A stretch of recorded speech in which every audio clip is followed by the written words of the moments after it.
YouTube, what's up? Back again for a video with Todd Castledine. He's going to be joining us here in just a minute. We got a really cool topic to talk about today, and that is going to be bait fish and how I match the hatch compared to maybe how Castledine matches the hatch. And it is definitely a little bit different. So we're definitely going to dive into that as soon as he gets in here.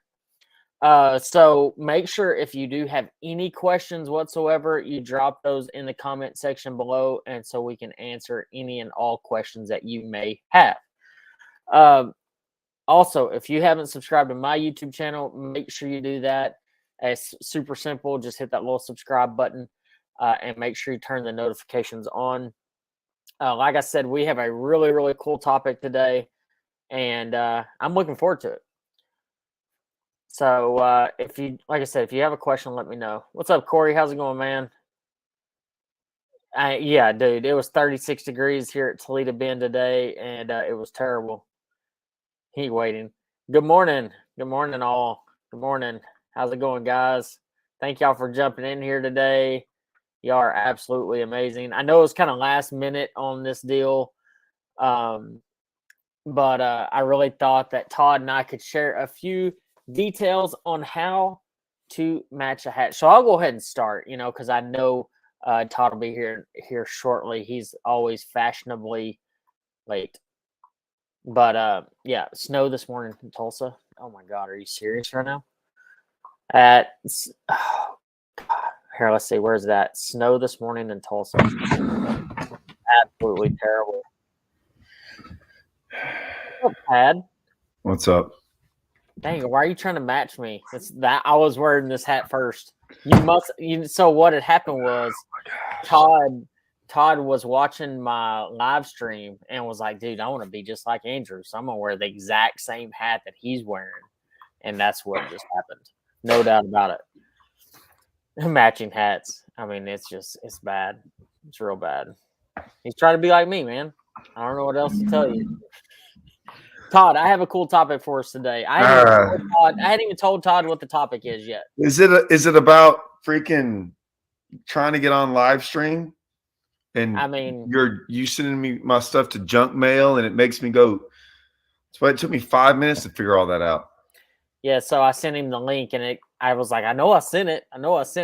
But today we're going to be talking about bait fish, and I want to talk about how I match the hatch compared to how you match the hatch, because it's way different, or lack of matching the hatch would be more of the simplest term there. Eric says, I thought this was matching hatch, not hats. Where are these comments at? Oh, okay, there they go. My bad. Would you have the private chat on? Yeah. Oh, okay.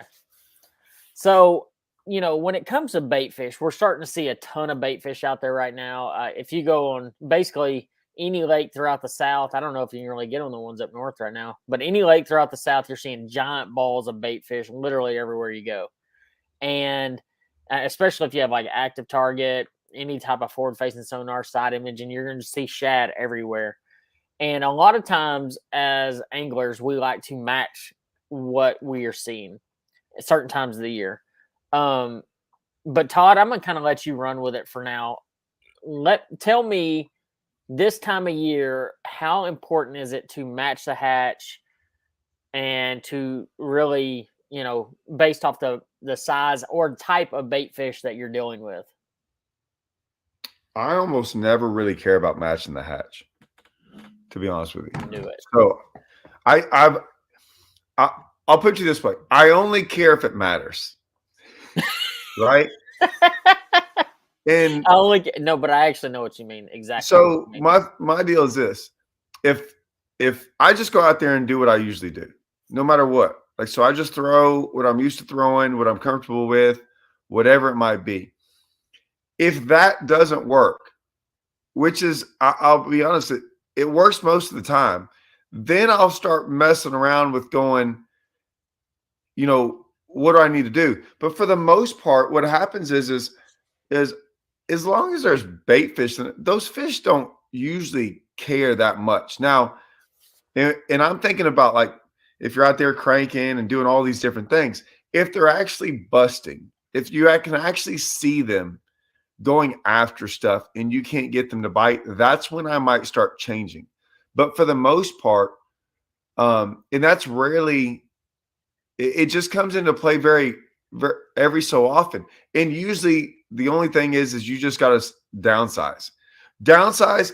My whole philosophy on this is this: it's usually a downsize thing, and it's usually a crystal clear water thing, and it's usually like a clear bait thing. Like, you're trying to figure out something because they're so keyed in on something, like they're like crazy keyed in that they won't hit anything but what that is. And sometimes you can never figure that out. But for the most part, I don't really care about that unless they're after like really, really big stuff. But usually I throw really, really big stuff. So, but usually they'll hit anything when it's like that. I was gonna say, yeah, So when it's they're eating usually those just a really big live downsize baits, thing. yeah, it's Yeah. more of a downsize thing than an upsize thing, especially And in your like, case. it's schooling and shad spawn. Yeah. Right. And then every once in a while, like 10% of the time, you'll run into this problem. But other than that, it's like a shad spawn and a schooling deal. And that's, other than that, I don't care. Yeah, and that's kind of where I'm at with it. As far as downsizing goes, I always get a lot of questions this time of year. How do you catch the fish when they're pushing that bait way, way back up into pockets and things like that? And they're feeding on those little, real tiny shad, those like inch and a half shad. And actually, Clay and mentioned about Stetson catching them when they were blasting bait at where was he at? Was it Chickamauga, I think? And when I have a situation like that, I will downsize to either like a 2.75-inch rage swimmer on like a belly blade, or owner makes a little flashy swimmer blade that works really, really, really well. I'll go to like a 1.0, or even the quarter-ounce red-eyed shad. The quarter-ounce red-eyed shad is actually my number one when it comes to feeding really, really small shad in shallow fall conditions. That 1.0, if I'm really deflecting around cover or something like that, is kind of where I go to. I don't have anything that I think's better than the other.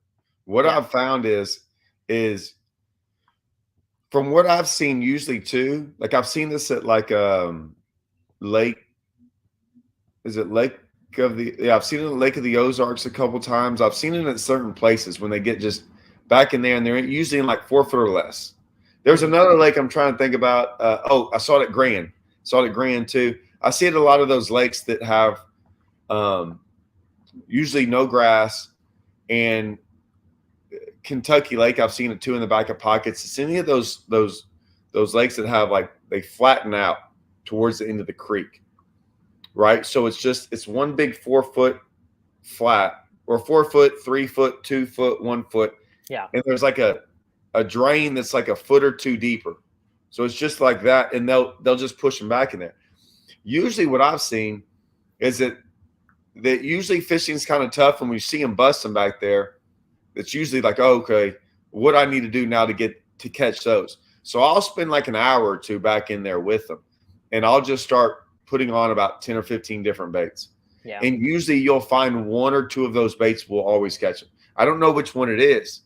Yeah, it always varies. Like, you just never always know. varies. Yeah. So that's why I don't really have like this number one thing. I just start coming up with different ideas and seeing, and like some of them will never get a bite. And then all of a sudden you'll get a bite or 2 on this, and you usually won't like crush them, but you'll usually figure out how to get a bite. And whatever you can get a bite there, you can go around the entire lake and get bit doing the same thing. Well, see, and I noticed we were at a tournament at Douglas, I think, and they were really feeding up on shad hard, and they ended up eating a caffeine shad, even though they were eating shad this big. And I actually, KCT put a question on here: bass follow the bait fishing areas, but maybe eating crawls or gills or shad. If the shad are small, do you go to a bigger bait that might match sandies or gills that are, instead of eating the small shad? Actually, I do think that they're, and I know Todd will weigh in on this, when they get on those really, really tiny shad, like really tiny shad, I want to figure out another type of forage that they may be eating, whether it be a bluegill, a crawfish, or something like that. I mean, heck, I've been on places where, especially like we'll just say a bluff style bank, and they're eating those little tiny shad, or that's what you think they're eating, and then go down them with a jig and catch. You might not catch as many fish, but it's kind of like the same point Todd and I were talking about the other day at Gunnersville. You know, those guys were all live scoping and stuff and forward facing sonar catching fish at Gunnersville and during that Coastal Championship. And the way he was fishing, he was only getting like one. I think the entire week he had like 1 to 2 non-keeper bites the whole week. Whereas the guys that were out there live scoping trying to match those small bait were catching just an absolute ton of non-keepers and then only catching a few keepers throughout the day. One thing that I will say about that is that it depends on the size of bait that you're fishing. Honestly, I'm a small bait guy. I can go out there with the tiniest of baits, and I'm very confident.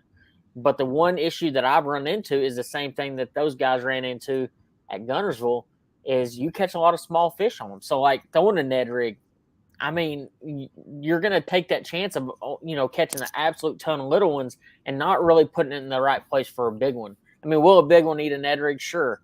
But more so than anything, I actually have gotten to where I upsize all my baits more so than downsize them just to help eliminate that small bite. Well, I can tell you at Gunnersville, I remember talking to Jeff Reynolds, Aaron Johnson. They would make comments, and like I'm sitting out here going, man, I've had 2 bites in like 4 hours. I'm thinking about that stuff. And then they're like, oh, yeah, man, you just go back in any of those creeks and catch them. You can catch 20 or 30 fish. It's just hard to catch, a keeper. And I'm like, what? Because that always happens to me where guys are always talking about catching all these fish. My buddy Kyle said the same thing, that he's like, yeah, I caught 20 this morning, but only 2 keepers. And I'm going, oh, well, I've only had 3 bites all day, 3 bites all day, and they're all keepers. And my philosophy with that is that like, unless I just can't get bit, I'm just going to keep on doing that, because I kind of think like what happened at Gunnersville over a 4-day period. I'm not wasting any of those times like throwing a bait that catches small ones and wondering what I'm going to do. Like if I figure them out on how I fish, then I'm gonna have a chance to be in the top 10. Yeah. And so I just stay with that the whole time. Well, I mean, and if you think, actually, I want to say, in my opinion, Brian Thrift is one of the best at breaking down water when it comes to that type of scenario, just as you are. Y'all remind me a lot of the same type of fishermen. But one thing that I always remember Thrift doing is, like it might be the best bush flipping bite ever on the lake, and you're out there seeing him graphing and fishing offshore the entire time. And you'd ask him, I remember asking him one time, like, man, what, like, dude, that bush flipping bite is ridiculous. Like the best maybe I've ever seen. And his philosophy on it was, if it's that good, I don't really need to practice it. I can just go do it if I need to go do it. But if I stay out here and I find that one place out in the middle of the lake that has the biggest group of big ones on it, I'm going to win the tournament. But at the end of the day, I can still salvage and go up there and catch them shallow or do whatever I need to go do up there shallow and just run it, and I'll figure it out, whether it takes me 30 minutes, an hour, 2 hours, or whatever it may be. But a lot of times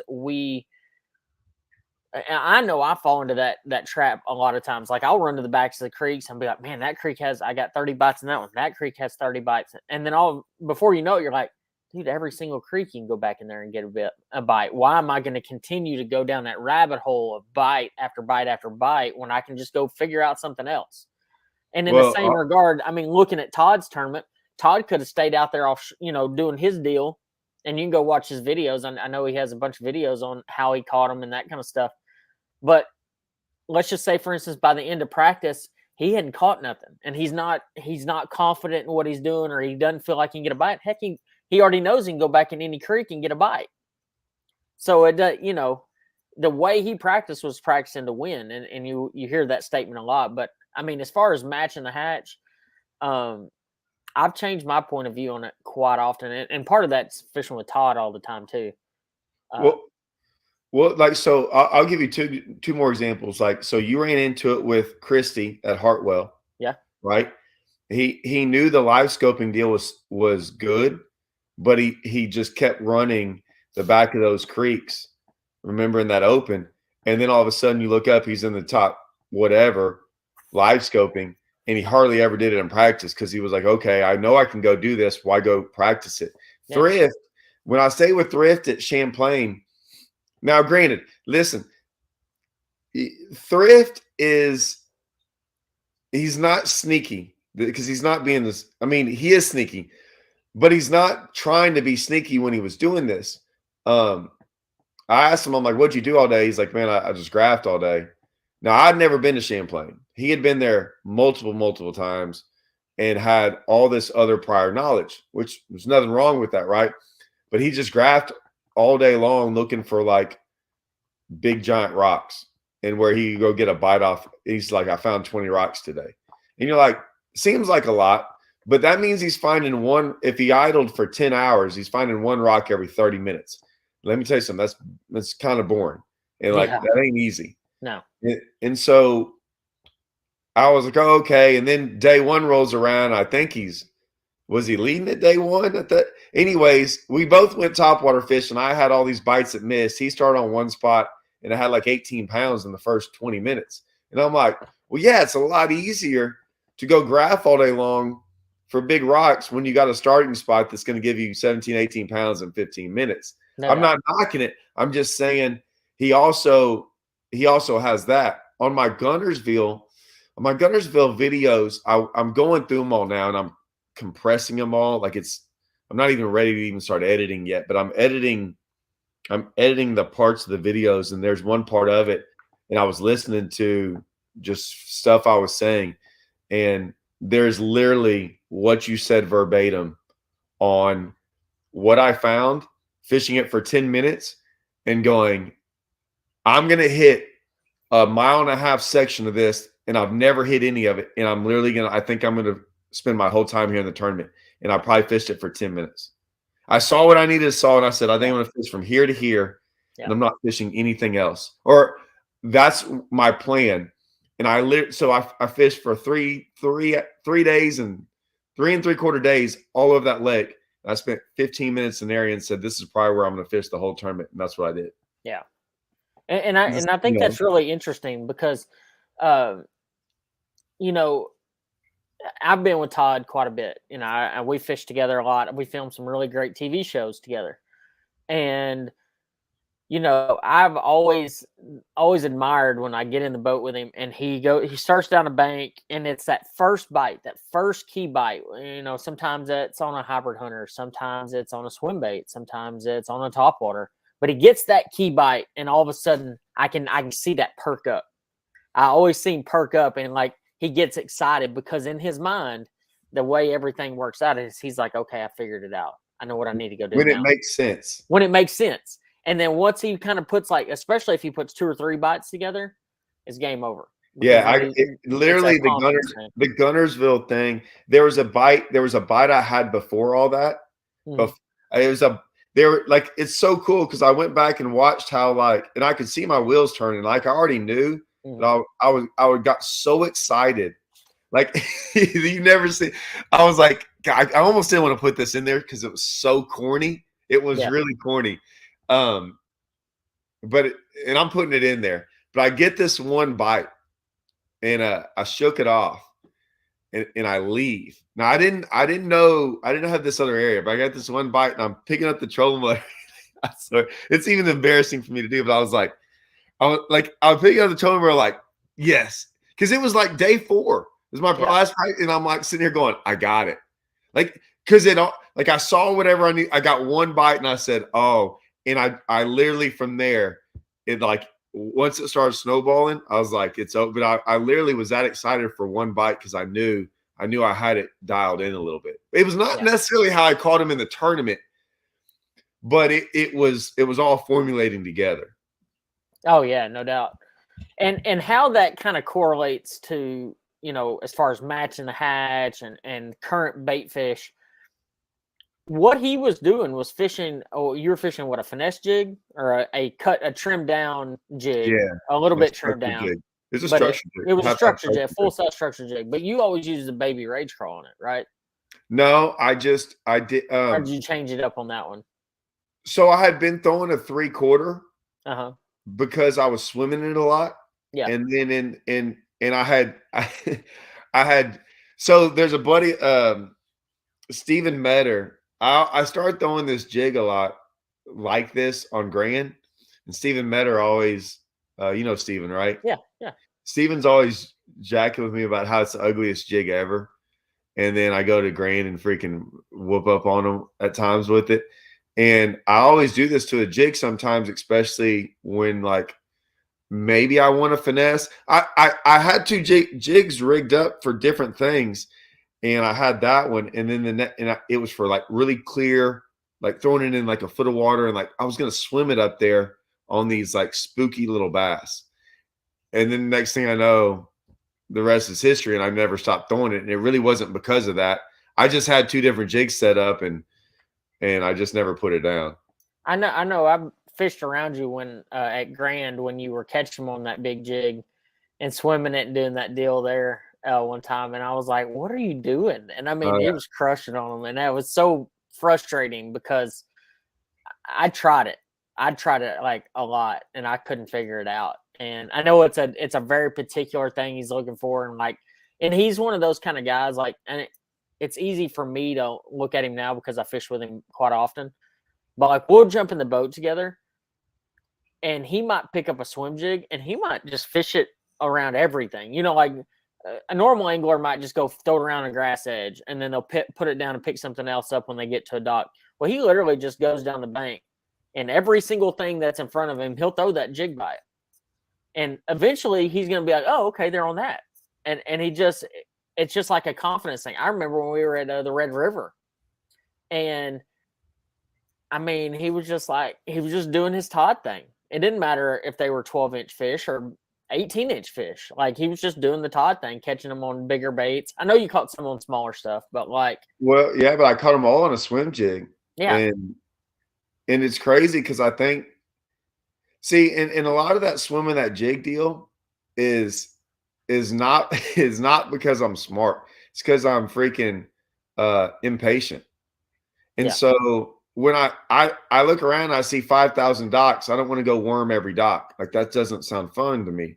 So half the time I just throw it and like swimming around stuff. I'm like, well, if there's one or on every lake, there's fish around that just want to bite something, right? And yeah, so you don't have to get all technical with them. So eventually, if I'm really more or less trying to find, I get a lot of these questions a lot in my videos about this other video series I'm doing, and about, well, what if you had changed up here? It seemed like this front messed them up, or it did all the, and I haven't replied to them yet. I guess I can't hear. So many times they think what you're throwing is wrong, and I don't think it's wrong. I just don't think the fish are there. yeah, And so while you're sitting there trying to figure out, like, am I throwing the wrong thing or doing all this different stuff? I'm just like, no, you're not throwing by a fish, so it's irrelevant what you're doing, which is the exact opposite of what we're talking about with matching the hatch. I don't really care about any of that stuff unless I like 100% know that those fish are there, like blowing up, and I can't get them to bite. That's when I'll change my bait. But for the most part, I'm really not. I'll change baits trying to figure out a pattern, but usually I just believe that they're not there, and that's why I'm not getting bit. Which yeah, a lot of times I use my eyes to see in the water. Like Gunnersville was the same way. Like yeah, there's so much in this Gunnersville video that will talk about all this stuff. yeah, Because people were in this other video, I had a guy was like, "Are you physically seeing them?" I'm like, "Yeah." Like I'm looking in the water, and like there's times where I don't get any bites, or I don't see any. They're not around, and then all of a sudden I'll start seeing fish, like visually seeing them, and I'm getting bit up in front of the boat too. Like they weren't. You could have thrown anything you wanted to, but they weren't there earlier. You know. correct. Yeah, no, I agree. So we actually had a question on there: swim jig in the fall shad spawn or the spring shad spawn? Which time is better to throw? I throw it, and I know Todd. I mean, Both. just throw it. I mean, it just is a great imitator of shad. It's getting to be better in the spring.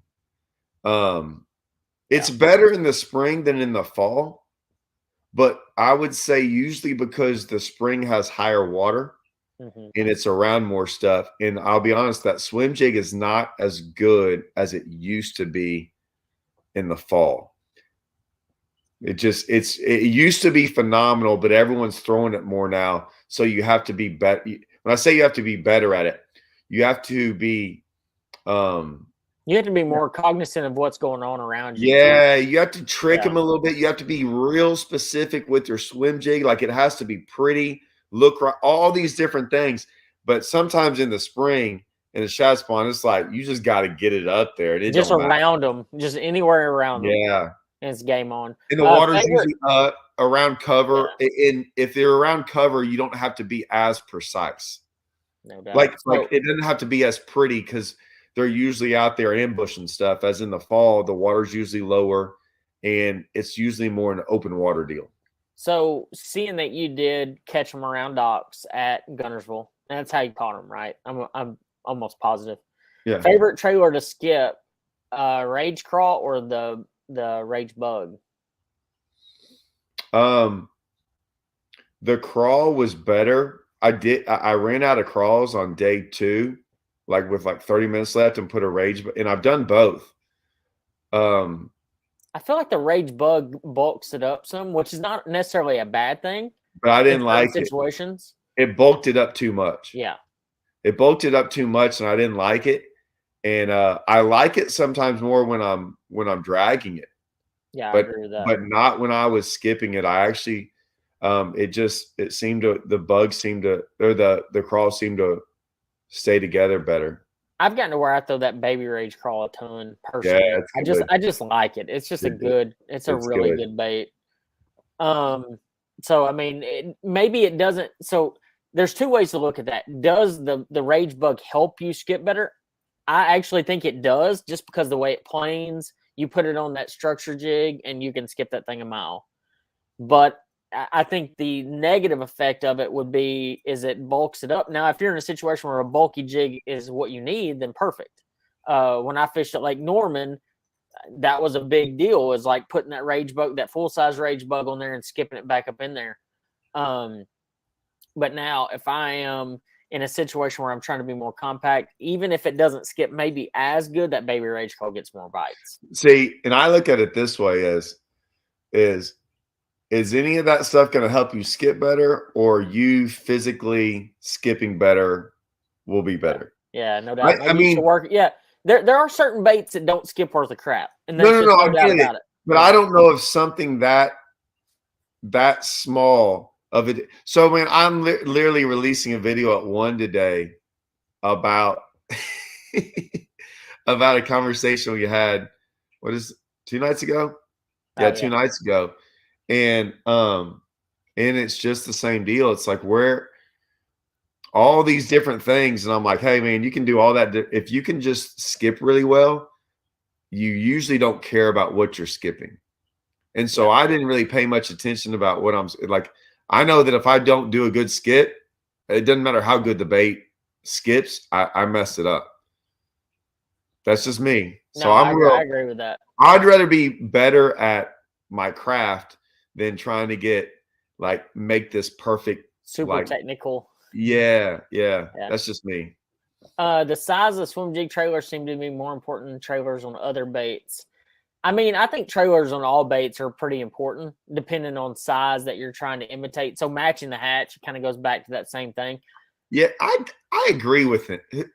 I kind of agree with this.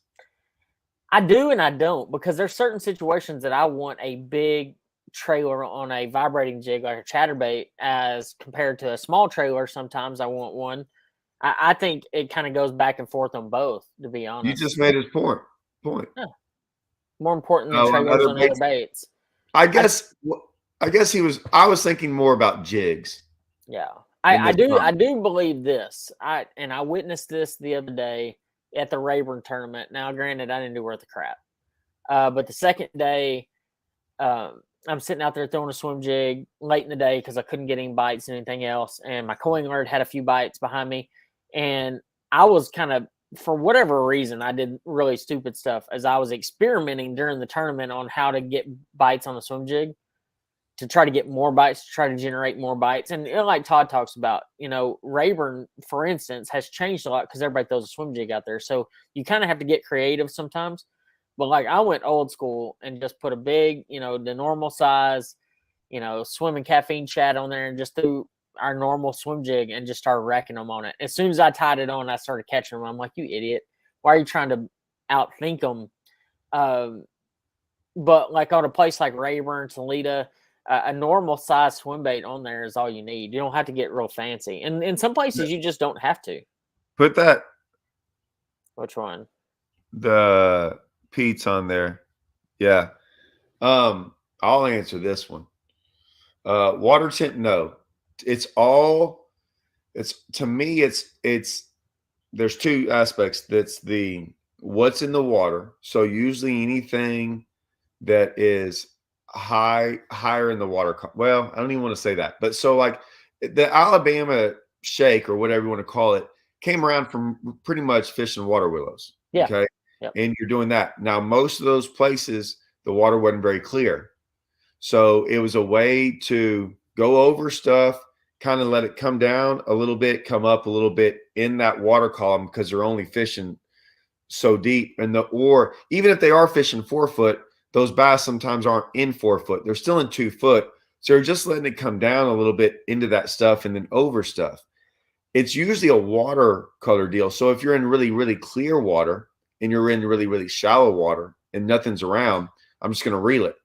And I'm reeling it and I might just do, it's a different kind of shake. That's why I had a 3/4 ounce on because I wanted to, even a buddy of mine was like, you don't have a 3/4 ounce on. I'm like, yeah, I want to reel that thing as fast as possible. And if I can get it down 2 to 3 more inches, because they didn't really I don't want them to get a good look at it, but I want it going super fast. So like it's a water clarity thing. And then the second is like what you're fishing it over. So like every once in a while, if the grass is really down deep, like say it's in 5 foot and it's only growing up 2 foot, like I'll throw like a 3/4 ounce out there and kind of, if they're not going to eat it with a steady retrieve. And this is, I don't do, I guess I got to rephrase this. I'll do the Alabama shake with something white in dirty water over shallow stuff. Everything else, like anything else, like if I'm over grass, I'm going to do the same type of deal. I won't throw a white one. I'll throw a regular one, a regular natural color one, and let it get down in that grass and kind of hop it up almost like a crawfish would. Yeah. So it's a what's in the water and then a clarity deal for me. Yeah. So I'll do it the same. Like I've especially have done the Alabama shake. I tend to do it just more around water willow. Like I really don't do it around, and you don't really have that everywhere. I do it a lot now. Do you? So yeah. But I do it with like a black and blue or even a bluegill color. I mean, just kind of alternate it. And once again, it's all watercolor situated. And if it, a lot of times if you're in a situation where you're doing that, the shad might be spawning. So you're throwing a white one naturally because the shad are spawning. I know we ran into that situation at Arkansas River a few years back. I mean, shad were spawning hard in there. And I mean, all you had to do is take a white jig and kind of shake it through the grass. And I'm going to say something. We got a project with Strike King. It's going to blow everyone's mind. That's all I'm going to say. Oh, I know what it is. Yeah. I can't say.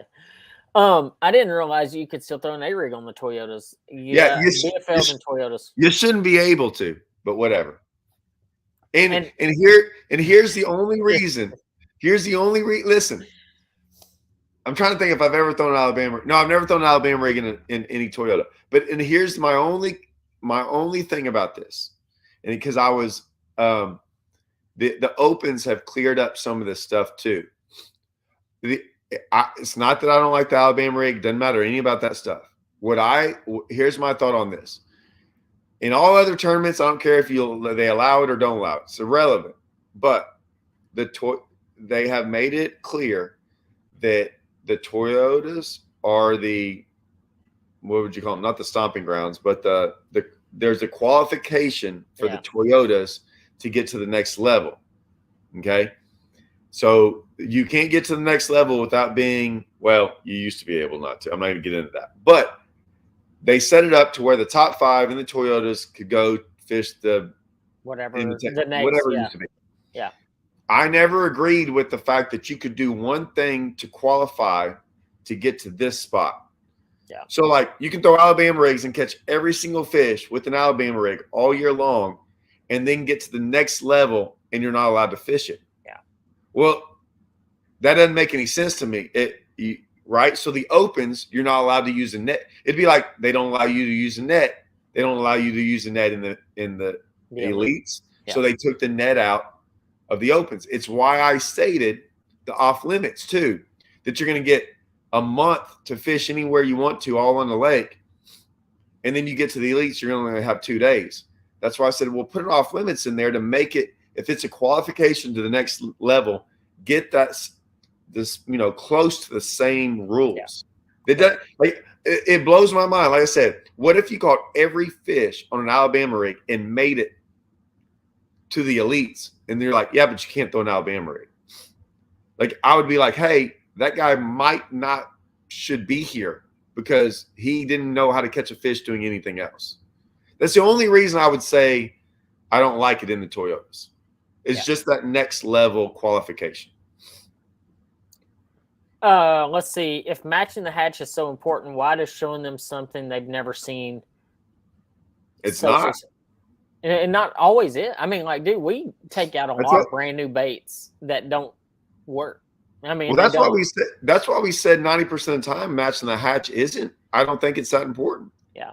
It's only important on those certain little situations. What size rods do you guys like best for skipping? I'll answer this just for the fact that I'm not the tallest guy, but you need to match your rod based off your height. So, like, just because Jason Christie says you need a 7'2", well, he's also like 6'1", 6'2", whatever he is, and I'm 5'8". Well, if I try to use the exact same rod Jason Christie says, or even Todd says, it's not going to match up with me. I'm going to hit the top of the water. And Andy Montgomery actually designed a rod, or 2 rods for Lew's that are skipping rods. They're in our signature series rod line. We have a 6'10" heavy, and then I think like a 7'2" heavy. And it's all based off how tall you are. The 6'10" heavy is perfect for me. Absolutely perfect. But now if I put that rod in Todd's hand, Todd might be like, dude, this is the tiniest little rod. I am not throwing this. 7'3". And that's the difference. So it all is about how big you are, how tall you are. And when you make that roll cast, are you going to hit the water with your rod tip? And if you're hitting the water, you're throwing too long a rod. I used to kill on a local lake each spring with a swim jig, lots of grass. Past year bite was dead. Tried a lot of different swim jigs and tried. Todd and I've run into this a few different times. There's just years that are better than others. It doesn't make sense on like. It's never gotten better. No, it's never gotten better. Well, it might get better from the previous year, but it's never gotten to the original. Dude, listen, I got a lot of theories on a lot of things. I don't know. I'm still talking to Wiz. Can I call him Wiz? Yeah. Wiz. I still got a lot of theories on a lot of different things, right? I never say my theories are right. I just got some theories. This is the one I can't figure. Well, at first I had a theory on the fact of, well, yeah, it's a pressure thing. Okay. The problem with the pressure, and so there was a time on a lot of our lakes that we crushed them on a swim jig for 4 or 5 years and really no one was doing it. So we're talking a long time ago. When I first figured it out, the way I throw it, where like not over stuff, like down in there like a swim bait. I mean, this is years ago. And it was like 70 a day. I mean, you just crushed them no matter what. And then people finally started catching on years later. And then I was like, I never threw a swim jig again because I couldn't catch them on a swim jig. Like everyone was throwing one. But what bothered me is the fact that like it made sense for that group of fish. Yeah. Right. But I'm like, well, there's brand new 2-pounders every year. And how come I'm not catching those? And so then my theory went away of going, okay, if it's not why did all of a sudden 2-pounders, like you can't catch 2-pounders either? You can. What I'm saying is it dropped off so significantly that I couldn't figure it out. And so, and it's never been as good as when for those first couple of years. It gets better. It's like every bait still catches them. What it shows you is that when they first come out, they're phenomenal, and you can catch them almost all the time on that bait. And then it becomes to me, a weather deal. Like, it has to be a situational deal. So a swim jig can be just as good as it was, but you have to have everything in the right situation for you to catch them on them as good. Yeah. So like every bait all becomes situational. Let's see. What about these super lightweight swim jigs I'm seeing on the market? I mean, it's just like, to Todd's point, he's throwing a 3/4 ounce. He wanted to reel it really fast. The super lightweight swim jig are going to be able to reel way slower, keep it in the strike zone. What situations would these be important in? Not any that I'm interested in. Because if I've got to fish a swim jig that terribly slow, It's like matted, like almost matted stuff when they're in like super dirty water and like less than a foot. And you can just, you just keep it up like that. I mean, because in that situation, I might be throwing a vibrating jig. Well, no, I'm talking about matted, like almost matted stuff. Like true mat. Yeah, like, I got you. Not matte, but like, remember when Toledo, like, say a lake gets low. This is the stuff I think about. Say a lake gets low, like super low, and just that junk grows along the bank. Yeah. Like it just, and then the water comes up. And it's not really grass. It's not anything that's normally in the lake, and it's usually just kind of weeds. Right? I don't want to say weeds from the north. But I'll be honest though, if I'm in that situation, I'm probably gonna throw a popping perch. Like, you know what I'm saying? Like, let's say it's too cold. Maybe. No, yeah, I'm just saying, like, dude, there's times they don't want to bust. Yeah, that's true. And he said to leave his A-rig on, Todd. No. See, look, I got no problem with A-rig. I just said it doesn't make any sense. The guy said, why? I didn't think you could throw one. I agree that you shouldn't be able to throw something in a tournament where it qualifies you for the next round or for the next whatever, and they don't allow it. It doesn't make any sense. So this is not to get off topic too much, but Berghoff just announced his commitment to 9 opens. In between the lines, I heard money is not an issue, so the opens is where it's at for me.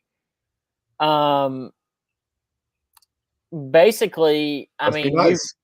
I mean, a lot of guys have jumped into the opens that were fishing the tour and stuff, or the pro circuit or whatever. I think it's pro circuit.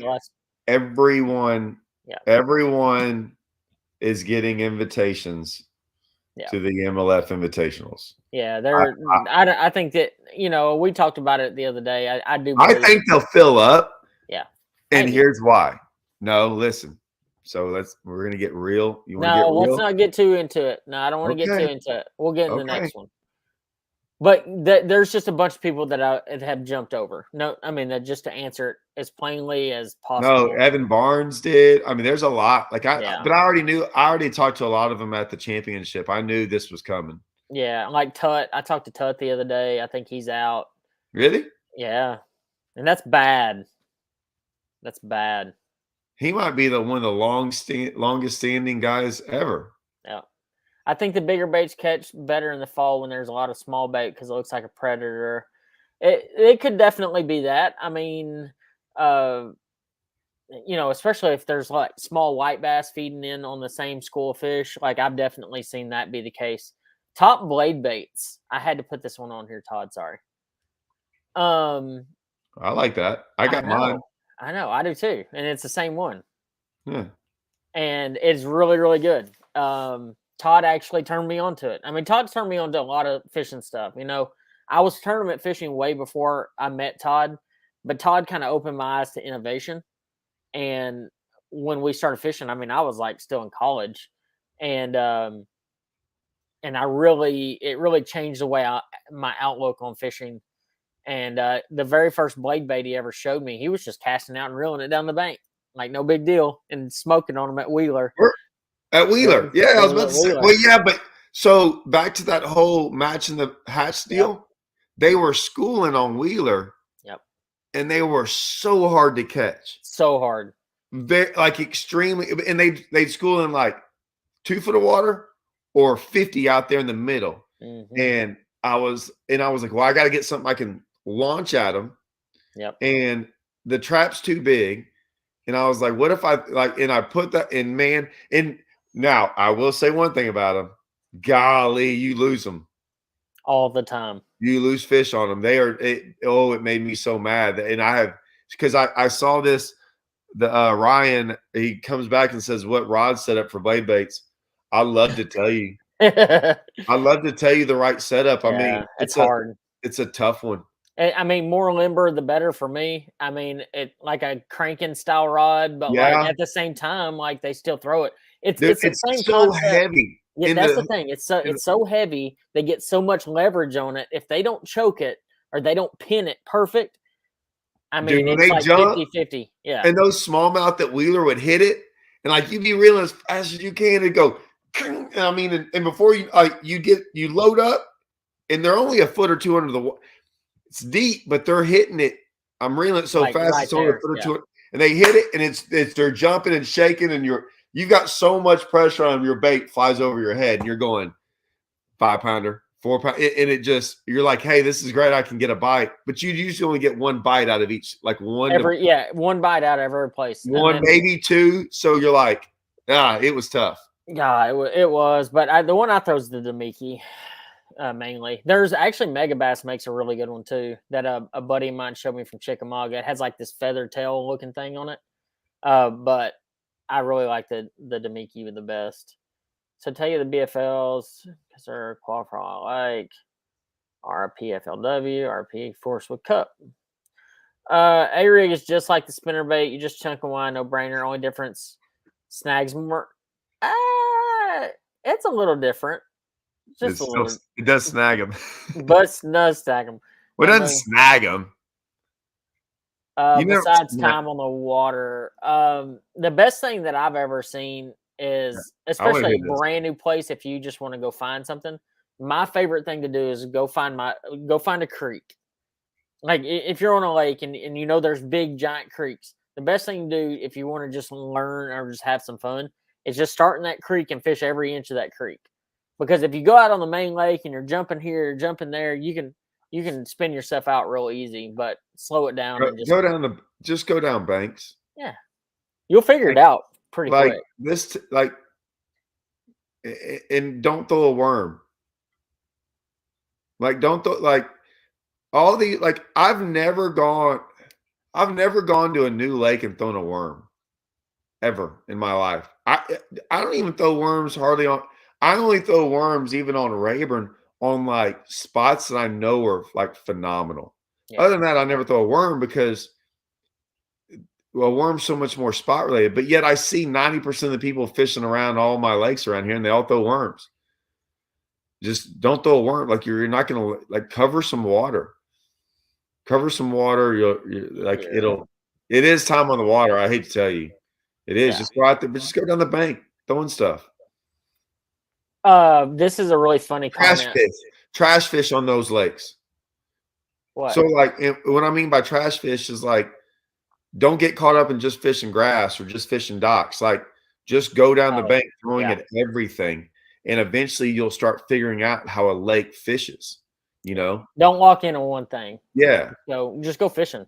I said trash fish. What did you think it meant? Go after carp? Yeah, I did. I actually thought I was like, Todd does like going catching carp. Wrong Fish Wednesday? Yeah. When selecting it, you answered your own question here, Daniel. Seems like the best color is always PB&J. Just throw PB&J. Quit worrying about it. I mean, we overcomplicate jig colors so much, probably more so than any other bait that there is. Black and blue to me works better in the cold, not better than other stuff. Black and blue works better if it's colder, and more natural colors work better in the summertime. That's an easy one. Not saying you can't switch them up. And then black and blue, to me, like I said, is like that other comment. He's asking about time of the year. No, it's more watercolor. Yeah, always. It's a more watercolor. It's still the ultimate draw for money. Andrew's not going to let me get into this. I'm not letting him get into it today. I'm going to say that's not true. We're gonna try. Guys. I know y'all watch Todd a lot. I watch Todd a lot. Todd is the worst about staying on topic. Today, I am trying my best to keep Todd on somewhat of a topic of bass fishing. It's hard, so hard sometimes. Let's see. Blade baits make me tournament bait makes him sick. High speeder with a loose drag and medium action rod. Yeah, I mean That's good. That was yeah. good for the blade bait. Yeah. I would say all that's to be true. Well, let's do some closing thoughts. We're not going to stay on but another couple minutes. Todd, overall, is there anything minus the tournament stuff that you want to talk about? Anything that you want to touch on? We got a couple more last minute.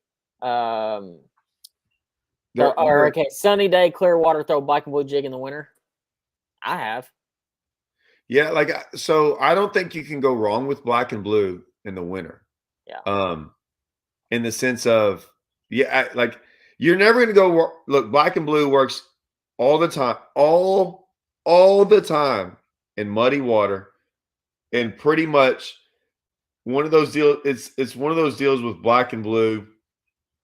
There's certain. It's like a red rattle trap on Rayburn. Okay. It might not be the best that day compared to other ones, but it will get you bit. Yeah. Black and blue jig in the wintertime. There might be a day out there where another color beats you, but you'll never find a day where it's like you're not going to get bit on it. Correct. In the sense of if they're biting a jig, you'll get bit on black and blue. That's how I look at it. So sometimes when I go to another lake and I'm like, is it really cold? I'll just go, okay, black and blue will get bit. And I'm just trying to figure out if it's a way to get a bite. From there, I might switch up. But usually once I get bit on something, why switch? Unless someone's in the boat with me doing better. But you're going to get, I mean, I'm kind of the same way. I mean, okay, I'll give you a scenario. I fished some really, really clear bodies of water for smallmouth. And it doesn't matter how clear it is. They still eat black and blue, solid black, blue, those kind of things. You'd be really surprised how often black, blue works, even in the clearest of clear water. It's just depends on what they're eating. It depends if they're going to eat that. I mean, like Todd said, one of my very best days I ever had on Toledo Bend, I was granted it's been a long time ago, was down in Howson Bay. There was grass, and I was throwing a black and blue jig, casting it on the outside edge of the grass, and I caught, I don't know, a 35 or 38 pound bag. And we caught them there for like 3 or 4 days. Like it wasn't, and we were just out fun fishing at the time. Not Todd and I, but another buddy of mine. And it was like 3 or 4 days in a row that, I mean, they were just giants. You didn't get a lot of bites. You're getting like 10 or 12, 14 bites a day, but they were every one of them was 5 to 6 pounds, 7 pounds, 8 pounds. I mean, just giant fish. You'll hit a certain stretch during that cold water time period where they just eat it better than anything. Hybrid Hunter, I saw your video on Todd's, was it on your Instagram story? The Hybrid Hunter. Go to that. What's your favorite jig? So, oh, there we go. So I've made videos about this, and if anyone was wondering at Gunnersville, you can guess what I was throwing, and you'll see why. Because I did 2 different things with it and caught them on both. I use the same jig for both styles. I don't want to give too much of it away, but that structure jig, I loved football head jigs. I thought football head jigs were the deal. I lost fish with them. I never thought you should lose a fish on a jig because it's a one hook. Yeah. And I used to, so if I lost 1 out of every 10, this was when I was fishing around Lake Knack and Rayburn a lot and catching giants. So I never went, and I mean big ones, like all over 8. Like we get out there in the wintertime and you catch, monsters. Mm-hmm. And I haven't done that in a while, but we'd lose one every once in a while on that football head jig, and it would be like an 8 to 10 pounder. Yeah. And you're sitting here going, this isn't right. When Phil got around and they made that structure jig, and he explained how and if you just look at it, like how it's designed with the line tie here and the hook right here, it just makes sense. And I was going, got it. And that's why I literally I don't know if I've thrown another jig other than like to flip with, like flip grass, like a flipping, you know, not flipping boat docks, but like a heavy cover flipping jig. Other than that, I throw the structure jig everywhere I go. I wish they never put the word structure on it because everyone wants to throw it out there deep, but I flip it. I swim it. That's my favorite swim jig. Oh yeah, I know. So I actually, to answer the same question, I love a football jig, but I was taught how to fish a football jig by Matt Subu a long time ago, and it just is a different kind of the way he fishes it and how he taught me to fish it and how I've kind of adapted it over time. I still throw the structure jig a ton, like an absolute ton, the same as Todd does. But I still have my place with a football jig, no question. Like, yes, you're going to lose a few on it, but it's more. I'm going to say it's like a Toledo Bend, sometimes a Rayburn thing, but I like it. I like a football jig around rock more so than wood or something like that. Like brush piles and stuff, structure jig all day. Yeah. But a football jig around rock like Amistad, Belton, some of those like more rocky places, it just seems to work better for me. Everybody has their own personal preference on that. What's Todd's favorite glide bait? Thank you for asking that one. You don't throw glide bait, do you? No, I kind of hate them. I know. It's your least favorite bait. It intrigues me only because I think everyone's made them wrong. What a such a horrible ego comment, right? I'll just put it to you this way. I think they've made them wrong. I think and here's why they made them. I think they make them wrong. I don't think they're that good. I think there's usually baits better. I am working on trying to make one better. And because I think they're too slow, they're too bulky, they're too gaudy. It's why you have so many followers. It's why you have ones that don't eat. It's why you can't duplicate it on back-to-back days. There's just a lot of flaws with them.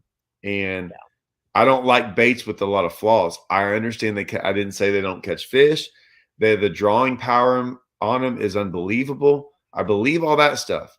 But there's a reason why you never see someone in a tournament catch them back-to-back days on it.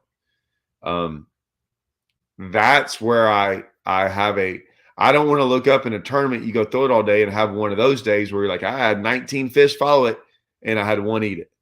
That's not great. I know you catch big ones on it, but just give me some time on that. We're working on something.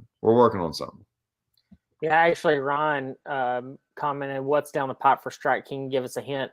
Can't really talk about that, Ryan. Sorry about that. Well, there's a hint where we've got a list that's pretty long, and we're working on multiple things, and something like that's on the list that we are